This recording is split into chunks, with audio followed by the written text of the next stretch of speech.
এই ভিডিও দেখা শেষ করলে মেহেরবানি করে শেয়ার করবেন। আমরা ফাঁসি চাই। এই মজিবর খুব খারাপ লোক স্যার। বিএনপির নেতা তারা ডাইরেক্ট কয় আমরা বিএনপির নেতা, আমাকে কিছু করতে পারবে না। এই এক মিনিটে 16,000 টাকা দিয়ে বিদায় করাইছে, এই কিছুদিন আগে, 20 দিন আগে না স্যার। আমরা বুঝতে পারি নাই যে আমার মেয়েটার সাথে এই কাজ করবে স্যার। আমরা আপনার কাছে একটাই দাবি, আপনারা এরা গণপ্রচার করে সরকারের কাছে পৌঁছে দিবেন যেন আমার মায়েরার সুস্থ তদন্ত করে জানি এটা আমরা ফাঁসি চাই। এই মজিবর খুব খারাপ লোক স্যার।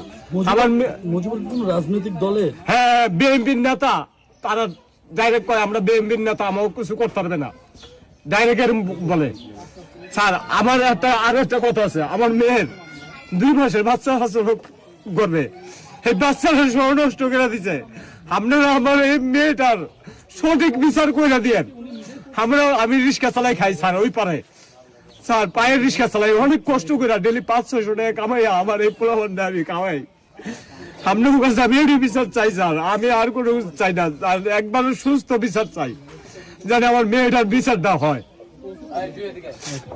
আসামিকে কেন ধরছেন আপনি কি মনে হয়? স্যার আসামির পক্ষ, পুলিশের লগে আসামির ছেলেরা ঘুরা ঘুরা আরো হুমকি দেয়, যেন আরো হুমকি দিতেছে যেন তোমরা এই জায়গাতে চলে যাও, আর নয় তোমাকে বাইরে লাগবো, আমাকে এরকম হুমকি দিতেছে।